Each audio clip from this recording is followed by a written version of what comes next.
அன்பு ரெட்ரோ ஆன்மீக நேயர்கள் அனைவருக்கும் கணியரின் அன்பான வணக்கம். இன்றைக்கி நம்ம சிறப்பு தகவலோடு தான் வந்திருக்கோம். ராகேது பயிற்சி பலன்கள் எப்படி இருக்கும்? அன்பான மீனராசி நேயர்களே, மீன ராசியை அறிவாளிகள் நிறைந்த சபைன்னு தான் சொல்லணும். அந்த சபையை நீங்கள் அந்த அறிவை யாரிடம் காட்ட வேண்டும், யாரிடம் காட்டக்கூடாதுன்னு தெரிஞ்சுக்கிட்டிங்கன்னா நீங்கள் மிகச்சிறந்த அறிவாளிகளாக மாறுவீங்க.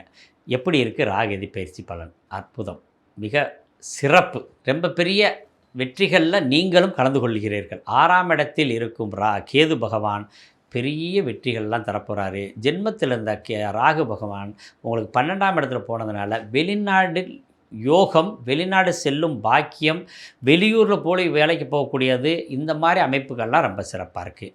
இதெல்லாம் நமக்கு நல்லா இருக்குது. மொத்தத்தில் மீனராசி 3ஆவது இடத்துல வெற்றி பெறக்கூடிய ராசியாக இருக்குது. இப்போ மற்ற பலன்லாம் எப்படி இருக்குது? 2ஆம் இடத்துக்கு 11ஆம் இடத்தில் ராகு. குடும்பம் சிறப்படையும், புத்திர பாக்கியம் உண்டாகும், திருமணம் ஆகாதவர்களுக்கு திருமணம் அமையும், தனச்சேர்க்கை உண்டாகும், பேச்சால் வெற்றி கிடைக்கும், பேசுவதன் மூலம் தொழில் செய்யக்கூடியவர்கள் ராஜயோக காலம். 3ஆம் இடம் எப்படி இருக்குது? இளைய சகோதர சகோதரிகளுக்கு ரொம்ப பிரமாதமாக இருக்குது. அவங்களுக்கு வீடு வண்டி வாகனம் வாங்கக்கூடிய யோகம் இருக்குது, கல்யாணம் ஆகக்கூடிய யோகம் இருக்குது. உங்களால் கல்யாணம் பண்ணி வைக்கக்கூடிய அளவுக்கு நீங்கள் நல்ல ஒரு பலனில் தான் இருக்கீங்க, ஒன்றும் பிரச்சனை இல்லை. 4ஆம் இடம் எப்படி இருக்குது? உங்கள் பேரில் வீடு வாங்க முடியாது, சிக்கல் உண்டு. அம்மாவுக்கு உடல் உபாதைகள் உண்டு. கல்வி சார்ந்த விஷயத்தில் பிரச்சனைகள் உண்டு. இந்த வருஷம் நீங்கள் எதிர்பார்த்த கல்வியும் எதிர்பார்த்த சீட்டும் கிடைக்கிறதுல கொஞ்சம் வருத்தம் தான் இருக்கிறது. சரி, பூர்வீகம் எப்படி இருக்கிறது? பூர்வீகத்தில் பிரச்சனைகள் வெடிக்கும், நிறைய பிரச்சனைகளை சந்திப்பீங்க. அதனால் பூர்வீகத்து பக்கம் திரும்பி கூட பார்க்காதீங்க. சொத்தெல்லாம் நிறையா இருக்குது சார், பிரித்தே கொடுக்க மாட்டேங்கிறாங்க அப்படின்னு இப்போ போய் எதுவும் கேட்டுறாதீங்க. அவ்வளோதான், உனக்கு சொத்தே இல்லைன்னு சொன்னாலும் சொல்லிடுவார் உங்கள் அப்பா, இல்லாட்டி தாத்தா அடித்து விரட்டினாலும் விரட்டிடுவார். அதனால் இந்த டயத்திற்கு மீன ராசிக்காரங்க சொத்து பக்கம் போயிடாதீங்க. ரைட்டு. கலஸ்தரஸ்தானம் எப்படி இருக்குது அப்படின்னு பார்த்தோம்னா, மீன ராசிக்கு கலஸ்தரஸ்தானத்தில் பெரிய வெற்றிகள் கிடைக்க போகுது. மீனத்துக்கு திருமணத்தில் ரொம்ப ராஜயோகம் கிடைக்க போகுது. கலஸ்தரம் மூலம் பல வெற்றிகளை அடைய போகிறீங்க. எல்லா வகை வெற்றிகளும் உங்களுக்கு உண்டாகுது. சரி, ஆயுள் சம்பந்தமாக திடீர் அதிர்ஷ்ட சம்பந்தமாக எப்படி இருக்குது? ஒன்றும் பெரிய திருப்தியாக இல்லை. பேசாமல் அமைதியாக போய்க்கிற வேண்டியதான். நாம் உண்டு, நம்ம வேலை உண்டுன்னு போய்க்கிறத நல்லது. ரைட்டு. அப்பா வகை சொத்துக்கள் இதுகள்லாம் ஏற்கனவே சொல்லியிருக்கோம், வேணாம்னு சொல்லியிருக்கிறோம். தந்தை உடல் அதை கொஞ்சம் கவனமாக பார்த்துக்கணும். வெளிநாடு போகிறது உங்களுக்கு ராசிக்கு 12ஆம் இடத்துல வெளிநாடுக்கு நல்லா இருக்குது. ஆனால் 9ஆம் இடமான விருச்சிகத்துக்கு அது 4ஆம் இடத்துல இருக்கிறதுனால வெளிநாட்டில் போய் நீங்களே சோறாக்கி நீங்களே துவைச்சி சாப்பிட வேண்டிய சூழ்நிலைகள் உண்டாகும். பணத்தை மட்டுமே அடைய முடியும், சுகத்தை இழக்க வேண்டும். சரி, 10ஆம் இடம் எப்படி இருக்குது? பிரமாதமாக இருக்குது. மீனராசி தொழிலில் பெரிய பெரிய வெற்றிகள்லாம் கிடைக்க போகுது. அதே மாதிரி நிறைய கூட்டாளிகள் சேரக்கூடிய வாய்ப்புகள், நிறைய பேர் சேர்ந்து பெரிய தொழில் பண்ணக்கூடிய வாய்ப்புகள் இந்த நேரத்தில் உண்டு. அபரிவிதமான வளர்ச்சி இருக்குது மீனராசிக்கு தொழிலில். மூத்த சகோதர சகோதரிகளுக்கு எப்படி இருக்குது அப்படின்னா, கொஞ்சம் சிரமங்கள் இருக்குது. அவங்களுக்கு பண வருவாய் என்னங்க இதெல்லாம் கொஞ்சம் தொந்தரவுகள் இருக்குது. அதனால் நீங்கள் மூத்த சகோதரிகள் விஷயத்தில் தலையிட வேணாம், அவங்க டக்குன்னு உங்களை திட்டிடுவாங்க. அதனால் நீங்கள் எந்த விஷயத்துக்கும் நீங்கள் போக வேண்டாம். சரி, வெளிநாடு போகிறதுல நல்லா இருக்குன்னு சொன்னோம். டெபாசிட்டுகள், படுக்கை அறை, கணவன் மனைவி உறவு வகைகள் ஒரு திருப்தி இல்லை. ஏன்னா அதனால தான் வெளிநாடு போவீங்கன்னு சொல்கிறதுக்கு காரணம். கணவன் மனைவியும் ஒரு சிலர் ஒருத்தருக்கு வேலைக்காகவோ ஏதோ ஒரு விஷயத்துக்காக பிரிவினைகள் இருக்கும். குழந்தை பாய்க்கிறதுக்காக மனைவி அவங்க அம்மா வீட்டுக்கு போகிற மாதிரி இருக்கும். வேலைக்காக நீங்கள் வெளிநாடோ போக வேண்டியது இருக்கும். டெபாசிட் பணம் சேர்த்து வச்சுருந்த பணத்தெல்லாம் ஏதாவது ஒரு முதலீடுகள் பண்ணுறதுக்கு வாய்ப்பை கொடுத்துருக்கோம். அதனால் இடம் பொருள் ஏதாவது ஒன்று வாங்கி போட்டுங்க. கொஞ்சம் சிக்கல் இருக்கும், இருந்தாலும் கொஞ்சம் கவனமோடு வாங்கி போட்டிங்கன்னா இந்த ராகு பயிற்சி உங்களுக்கு அந்த ஒரு விரயத்தை பண்ணுறது மூலம் ஒரு நல்ல சுபத்தை தரும். கேது எப்படி இருக்கார்? 6ஆம் இடத்தில் இருக்க கேது ரொம்ப பெரிய வெற்றிகளில் ஆரம்பிக்கிறது உங்களுக்கு ஸ்டார்டிங். ரைட்டா? ரொம்ப பிரமாதமாக இருக்கார் கேது பகவான். அதனால் நீங்கள் எடுத்த முயற்சிகள் எல்லாமே வெற்றிகள் கிடைக்கும். ஞான கல்வி, ஞானம் சார்ந்த விஷயத்தில் வெற்றி, மருத்துவம் சார்ந்த விஷயத்தில் வெற்றி, ஜோதிடம் சார்ந்த விஷயத்தில் வெற்றி, எழுத்துத்துறையில் வெற்றி, சினிமா கதாசிரியர்களுக்கு வெற்றி, அத்தனையும் இந்த மீனராசிக்கு உண்டு. நிறைய இன்ட்ரொடக்ஷன் ஆகக்கூடிய கதாநாயகர் கதாநாயகி பார்த்திங்கன்னா மீனராசியில் தான் இருப்பாங்க பாருங்கள். அவங்கெல்லாம் வெற்றி பெறுவாங்க. என்னங்க அந்த அளவுக்கு ஒரு நற்பலனில் இருக்குது. ரைட்டு. 2ஆம் இட குடும்பஸ்தானம். குடும்பம் சம்பந்தப்பட்ட விஷயத்தில் பூர்வீகம் சம்பந்தமான குடும்பத்தோடு நீங்கள் ஒட்டு உறவு வேணாம், கொஞ்சம் பிரச்சனைகள் வரும். பூர்வீகத்திலிருந்து உங்கள் உறவுகளால் உங்களுக்கு வருத்தம் ஏற்படும். இளைய சகோதர சகோதரிகள் ஸ்தானம் எப்படி இருக்குன்னா, வீடு வண்டி வாகனம் வாங்கக்கூடிய வாய்ப்புகள் இருக்குது, விற்கக்கூடிய வாய்ப்புகள் இருக்குது. ஏற்கனவே இடம் வாங்கியிருக்கேன், பல வருஷமும் விற்காமல் இருக்குது, அது விற்க முடியுமான்னு கேட்டால் விற்றுருவாங்க. சரி, அம்மாவுக்கு எப்படி இருக்குது அப்படின்னா பிரமாதமாக இருக்குது. அம்மாவுக்கு நோய் குணமாகும், நோயிலிருந்து விடுதலையாகும், ஆப்ரேஷன் பண்ணுற விஷயங்கள் ஒன்று நடக்கும், ஆனால் அதில் வெற்றிகள் கிடைக்கும். பூர்வீகம் சொத்து தகராறு உண்டு, வழக்குகள் எதுவும் பிரச்சனை இல்லை, எல்லா வழக்கையும் அடித்து காலி பண்ணி ஜெயிச்சு வந்துடுவீங்க. கலஸ்தரம் சார்ந்த விஷயத்தில் விரயங்களை சந்திப்பீர்கள். திடீர் அதிர்ஷ்டங்கள் உண்டு, ஏதாவது ஒரு பணம் பக்காவாக வந்து சேரும். ரைட்டு. அப்பா விஷயத்தில் பரவாயில்ல, குறைகள் இல்லை, உங்களுக்கும் தந்தைக்குமான சுமூகமான உறவுகள் ஏற்படும்.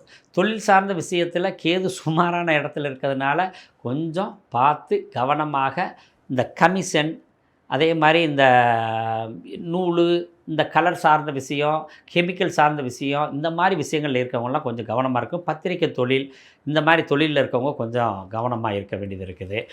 லாபஸ்தானம் எதிர்பார்த்த லாபம் கேதுவால் இல்லை, வெற்றிகள் இருக்குது, லாபம் இல்லை.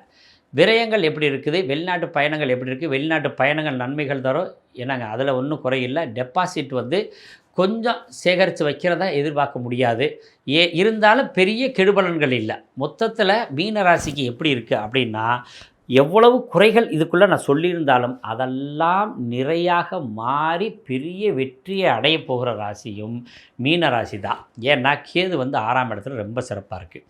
மொத்தத்தில் ராகுவானும் கேதுவாலும் ராகுக்கு வந்து நம்ம 50லேருந்து 60% கொடுக்கலாம். ஏன்னா ஜென்மத்தை விட்டு இறங்கிட்டார், 12ஆம் இடம் தான், அந்த படுக்கறை தான், டெபாசிட் தான், கல்யாணம் ஆகிட்டு போகுது. ஆனால் வெளிநாடு போயிடலாம்ல, அதில் போய் ஜெயிக்கலாம். அப்போ அதனால் கம்மியாக சொல்ல முடியாது, அதே மாதிரி அதிகமாகவும் சொல்ல முடியாது.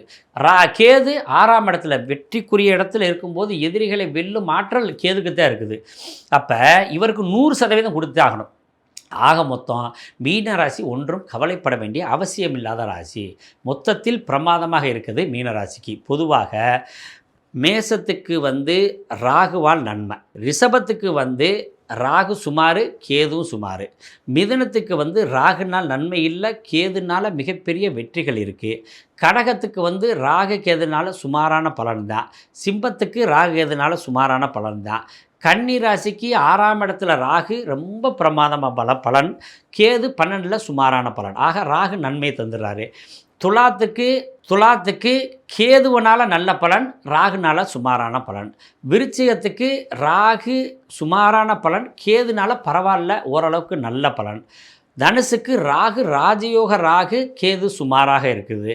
மகரத்துக்கு ராகுவும் கேதுவும் சுமாராக இருக்காங்க. கும்பத்துக்கு ராகு கேது சுமாரான அமைப்பில் தான் இருக்குது. மீனத்துக்கு ராஜயோகத்தில் கேது இருக்கார். ஆக மொத்தத்தில் ராகு கேது பயிற்சிகள் ஏதாவது ஒரு பாவகத்தில் உங்களுக்கு சிறப்பு தர்றதுனால இந்த வருடம் ராகு கேது பயிற்சிகள் 12 ராசிகளுக்கும் ரொம்ப கவனத்தோடையும் சிரத்தையோடையும் கொடுத்துருக்கோம். அதில் நீங்கள் தெளிவான முடிவு எடுத்து இதை பார்த்துட்டு அந்த முயற்சிகளில் எது நல்லா இருக்கோ அந்த முயற்சிகளை அதிகப்படுத்திக்கிட்டோம். அதே மாதிரி கெடுபலன்களை தரக்கூடிய சின்ன சின்ன விஷயங்கள் சொல்லியிருக்கோம் இல்லையா, அதை வந்து நீங்கள் குறைச்சிக்கிட்டோம், அந்த பயணத்தை கொஞ்சம் கம்மி பண்ணிக்கிட்டிங்கன்னா இந்த வருஷம் ராகுகேது பயிற்சி வந்து ரொம்ப பெரிய வெற்றிகளை தரும். ராகுகேதுகள் வந்து நிழல் கிரகங்கள் தான். அந்த நிழல் கிரகங்கள் நம்ம பின்னாடி வந்துக்கிட்டே இருக்க மாதிரி நாம் செய்யும் நல்ல வினைகளும் தீய வினைகளும் நம்மக்கிட்டே வந்துக்கிட்டே இருக்கும். ஆக பல நேரங்களில் இந்த நிழல் தெரியாமையே போயிடும், அதனால் நம்ம குழப்பம் அடைஞ்சிருவோம். நமக்கு யாராவது ஒருத்தர் பாதுகாப்பு இருக்க மாதிரி தான் இந்த ராகுகேதுகள். ராகு வந்து போகத்திலும் கேது வந்து ஞானத்தில் நமக்கு உறுதுணையாக இருப்பார்கள். இந்த 2 பேரும் இல்லைன்னா நமக்கு ஞானமும் கிடைக்காது, போகமும் கிடைக்காது. ராகு கேதுகள் தான் ஒரு மனிதனோட வாழ்க்கையில் எல்லா கட்ட உச்சத்தையும் தொடரக்கூடிய கிரகங்கள். அதனால் கோச்சாரத்தில் ராகு கேதுகள் எப்போதுமே நன்மையான பலன்களை அதிகப்படியாக தருவாங்க. அதே சமயத்தில் ஜனன காலத்தில் ஒரு சில இடங்களில் மட்டும்தான் ராகு கேது நன்மை செய்யக்கூடிய அமைப்புகளாக இருக்கும். பொதுவாக வந்து இந்த ராகு பயிற்சியை வந்து வேளையில் திருப்பி ஒரு சொல்லிட்டு வரேன். சூரியன் மேலே ராகு கோச்சார ராகு போகிறார் அப்படின்னா என்ன அர்த்தம்? இப்போ கும்பத்தில் சூரியன் இருக்கார், அங்கே ராகு இருக்கும்போது தந்தைக்கு ஹார்ட் சம்மந்தமான தொந்தரவு உண்டு. சந்திரன் இருக்கிறதுக்கு போகிறாரு, அம்மாவுக்கும் ஜாதகருக்கும் பிரச்சனை உண்டு, ஆனால் வெளியூர் பயணம் உண்டு. செவ்வாய் மேலே ராகு போகிறாரு, கணவன் மனைவி பிரச்சனை உண்டு, பெண்களுக்கு முடி உதிர்தல் இந்த மாதிரி பாதிப்பு கூடும், பசங்களுக்கு விபத்து ஏற்படும், சொத்து தகராறு ஏற்படும். அதே சமயத்தில் வேலை இல்லாதவங்களுக்கு வேலை கிடைக்கும். அதுக்கு அடுத்து புதன் மேலே ராகு போகிறாரு, காதலில் ஈடுபடுவார் செய்வாங்க, காதலில் தோல்வி அடைஞ்சவங்களும் திருப்பி ஒரு காதல் அமைத்து அவங்க வெற்றியை பெறக்கூடிய அமைப்பு உண்டு. இருந்தாலும் தாய் மாமனுக்கு ஒரு விபத்து உண்டு. குரு மேலே ராகு போகிறார், அதாவது நான் சொல்லிக்கிட்டு இருக்கிறது எல்லாமே ராகு கும்பத்தில் இருக்கார். அந்த ராசி கும்பராசி 1, மிதுனம் 1, சிம்மம், துலாம். இந்த ராசிகளில் நான் சொன்ன கிரகங்கள்லாம் இருந்துச்சுன்னா என்னான பலன்னு நம்ம சொல்லிக்கிட்டு இருக்கோம்.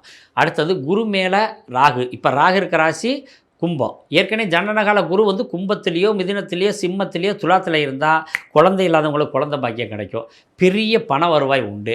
நிறையா பணத்தை ஊதாரித்தனமாக செலவு பண்ணுவாங்க. லஞ்சம் வாங்கினா மாட்டிக்கிடுவாங்க. யோக்கியமாக இருக்க அரசு அதிகாரிகள் லஞ்சம் வாங்குவாங்க. ஏற்கனவே வாங்கிட்டு இருக்கவங்க மாட்டிக்கிடுவாங்க. வாங்காதவங்க இப்போ வாங்குவாங்க. அதனால் கைவிட்டு வாங்கிறாதீங்க, தப்பிச்சுக்குங்க. சுக்கிரன் மேலே ராகு போகும்போது வீடு கட்டுவாங்க. மனைவிக்கு உடல் உபாதைகள் ஏற்படும். ஆப்ரேஷன் நடக்கும். திருமணம் ஆகாதவனுக்கு திருமணம் ஆகும். அந்த அளவுக்கு நல்ல பலன் இருக்கும்.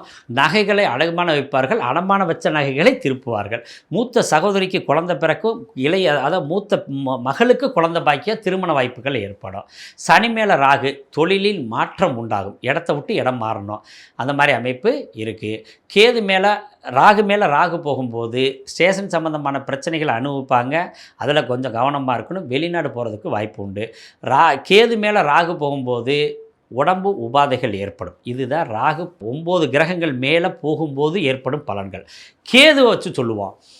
சூரியன் மேலே போகும்போது தந்தைக்கு கண்டம், சந்திரன் மேலே போகும்போது தாய்க்கு கண்டம், செவ்வாய் மேலே போகும்போது கணவனுக்கு கண்டம், சகோதரனுக்கு கண்டம், புதன் மேலே போகும்போது காதலனுக்கு கண்டம், தாய்மாமனுக்கு கண்டம், குரு மேலே போகும்போது குழந்தைகளால் மன வருத்தம், ஜாதகருக்கு உடல் உபாதைகள் ஏற்படும். சுக்கிரன் மேலே கேது போகும்போது கணவன் மனைவி பிரிவினை ஏற்படும், உரசல்கள் ஏற்படும், மனைவி தன்னை விட்டு பிரிந்து போகும் வாய்ப்பு உண்டாகும். சுக்கிரன் மேலே போயிட்டு சொல்லிட்டோமா. சனி மேலே போகும்போது வேலையில் இருக்கவங்க, தொழிலில் இருக்கவங்க தொழிலை பூட்டிட்டு தொழில் இல்லாமல் போயிடுவாங்க. எங்கேயாவது காணாமல் போயிட வேண்டிய சூழ்நிலை வரும். சாவியை தொலைஞ்சு போயிடும். அதனால் பார்த்து கவனமாக இருக்கணும். எங்கே இருக்கார் சிம்மத்தில் சனி யாருக்கு இருந்தாலும் அவங்க தொழிலை இந்த வருஷம் பூட்டிடுவாங்க. எதுக்கு இவ்வளோ அழுத்தம் திருத்தமாக சொல்கிறோம்னா, முதவே முன்னெச்சரிக்கையாக இருந்து என்ன பண்ணணும், மனைவி பேர்லையோ சாவியெல்லாம் மனைவி குழந்தை பேரில் கொடுத்துட்டு நம்ம வார்டில் பொட்டாட்ட வந்தோமா போனோமான்னு இருந்துட்டோம்னா தப்பிச்சுக்கலாம். அதுக்கு தான் சொல்கிறது. ராகு மேலே கேது போகும்போது உடம்பு உபாதைகள் ஏற்படும். வம்பு வழக்கு இதெல்லாம் ஏற்படும். தாத்தா இருந்தால் தாத்தாவுக்கு கண்டம் உண்டு. கேது மேலே கேது போகும்போது பாட்டி இருந்தால் பாட்டிக்கு கண்டம் உண்டு. உடம்பு உபாதைகள் ஏற்படும். இதெல்லாம் பொதுவான பலன் இல்லை, உறுதியான பலன்.